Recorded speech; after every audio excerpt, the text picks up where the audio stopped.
Video में आगे बढ़ने से पहले हमारे चैनल ज्ञान गंगा को सब्सक्राइब करें और बेल आइकन को प्रेस करके ऑल पर सेट करना ना भूलें। धन्यवाद।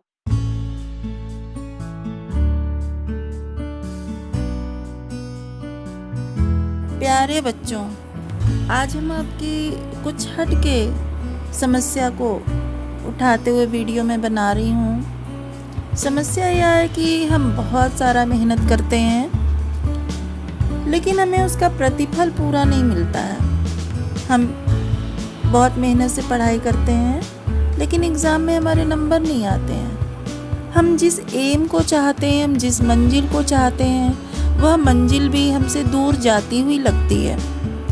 तो कुछ ऐसी ही समस्याओं को लेकर के हम देखते हैं कि कैसे स्थान पर बैठ कर के पढ़ें कि हमें हमारी मेहनत से कुछ ज़्यादा ही या कम से कम उतना तो फल प्राप्त हो ही जाए।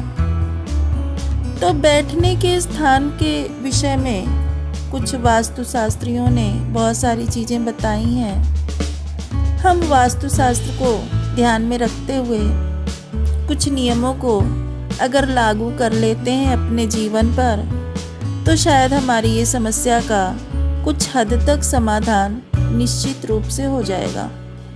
सबसे पहले आता है कि हमें कैसे कमरे का चयन करना चाहिए। तो वह कमरा पूर्व में होना चाहिए, उत्तर पूर्व यानी ईशान कोण में होना चाहिए, उत्तर अथवा पश्चिम दिशा में ही होना चाहिए।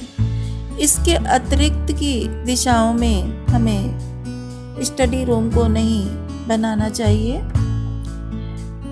इसके कमरे के रंग के लिए हमें हल्के रंगों का प्रयोग करना चाहिए। स्पेशली हरे रंग का प्रयोग जरूर से करना चाहिए। ऐसा क्यों है? क्योंकि हरा रंग जो होता है दिमाग को शांति प्रदान करता है और हम ज़्यादा समय तक पढ़ाई कर सकते हैं। हमें याद करने में भी हरा रंग जो है बुद्धि का प्रतीक है, क्योंकि बुद्धि के देवता गणेश जी होते हैं। तो ये रंग हमें सहायता प्रदान करता है विषयों को लंबे समय तक याद करने में।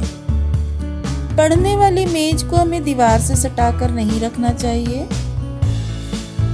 जो बच्चा पढ़ने के लिए बैठा हो उसका मुंह पूर्व दिशा में, उत्तर पूर्व यानी ईशान दिशा में या उत्तर में ही होना चाहिए। अन्य दिशाओं में पढ़ने से बच्चा बहुत देर में याद कर पाएगा या जो याद करेगा उसे भूल जाएगा। पढ़ते समय बच्चे के ठीक सामने दरवाजा या खिड़की नहीं होनी चाहिए, क्योंकि अगर ऐसा होता है तो एक तो भारी ऊर्जा बच्चे के दिमाग पर प्रभाव डालती है और उसका मन इधर उधर भटकने लगता है। बच्चों, आपको बिल्कुल सीधे बैठ करके पढ़ना चाहिए, लेट करके या झुक करके नहीं पढ़ना चाहिए, क्योंकि जिसका पोस्चर जितना ज़्यादा सीधा होता है उसकी उन्नति उतनी ही अधिक होती है। पढ़ने के कमरे में पेंडुलम वाली घड़ी तथा ग्रीन सीनरी अवश्य होनी चाहिए। जितना ज़्यादा ग्रीन हम अपने कमरे को रखेंगे पढ़ाई वाले, उतना ही ज़्यादा हम विषय को अच्छे से एकाग्रचित्त होकर के याद कर पाएंगे, समझ पाएंगे। पढ़ने के कमरे में साफ सफाई का पूरा ध्यान होना चाहिए। ऐसा नहीं होना चाहिए कहीं कपड़े फैले हुए हैं, कहीं किताबें फैली हुई हैं, ऐसा बिल्कुल भी नहीं होना चाहिए। टेबल के ऊपर भी केवल वही कॉपी किताब होनी चाहिए जिससे आपको काम हो। अगर काम खत्म हो गया है तो उन कॉपी किताब को अपने रैक में हटा देना चाहिए। बहुत ज़्यादा विषय की कॉपी किताब को फैला करके यदि हम रखते हैं तो हमारा मन भी सारे में भटकता रहता है और हम किसी के साथ भी पढ़ाई नहीं कर पाते हैं। अध्ययन कक्ष में ही बच्चों आपको बिल्कुल भी नहीं सोना चाहिए। सोने के कमरे में ही जाकर के सोना चाहिए। यहाँ पर माँ सरस्वती या भगवान गणेश का चित्र अवश्य लगाना चाहिए, जिससे आपको प्रेरणा मिलती रहे और आप अपने विषय को बहुत अच्छे से याद कर पाओ। यहाँ पर व्यर्थ की चीज़ों को नहीं रखना चाहिए कि हमने खिलौने भी रख लिया, हमने अन्य चीज़ें भी रख ली। अपने काम की हर ज़रूरत की चीज़ को हम स्टडी रूम में बिल्कुल भी नहीं रखेंगे। बच्चों, अब थोड़ा सा हम ये भी समझते हैं कि किस प्रकार के विद्यार्थियों को कहाँ बैठकर पढ़ने से अपनी मंजिल अतिशीघ्र प्राप्त हो जाएगी। जैसे प्रशासनिक सेवा, रेलवे अथवा बीएड के विद्यार्थियों का अध्ययन कक्ष पूर्व दिशा में होना चाहिए, क्योंकि सरकारी कार्यों और उच्च पद का कारक जो होता है वह सूर्य होता है और सूर्य की दिशा पूर्व होती है। पढ़ते समय हमें पूर्व की ओर ही मुंह करके पढ़ना चाहिए। दक्षिण दिशा का अध्ययन कक्ष बीटेक, बीसीए, एमसीए, जर्नलिज्म या मेडिकल के छात्र छात्राओं के लिए लाभकारी होता है। ऊपर जैसा कि हमने बताया आपको कि दक्षिण दिशा में अध्ययन कक्ष नहीं होना चाहिए, लेकिन यहाँ पर अपवाद रूप में ऐसे छात्र छात्राओं का स्टडी रूम यहाँ पर बनाया जा सकता है, लेकिन ये विद्यार्थी भी पूर्व या उत्तर की ओर मुंह करके ही पढ़ेंगे।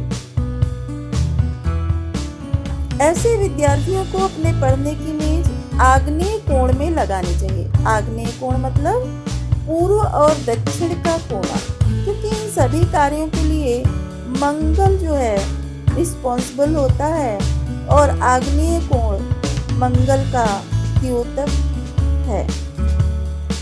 गंभीर विषयों जैसे शोध कार्य आदि करने वाले विद्यार्थियों को अपना अध्ययन कक्ष पश्चिम दिशा में बनाना चाहिए। पश्चिम दिशा जो होती है वो थोड़ी भारी होती है, ताकि हम रिसर्च आदि कार्य में ज़्यादा देर तक वहाँ पर रुक सकें। इसलिए इनका अध्ययन कक्ष पश्चिम दिशा में होना चाहिए। इसका कारक जो है वो शनि ग्रह है।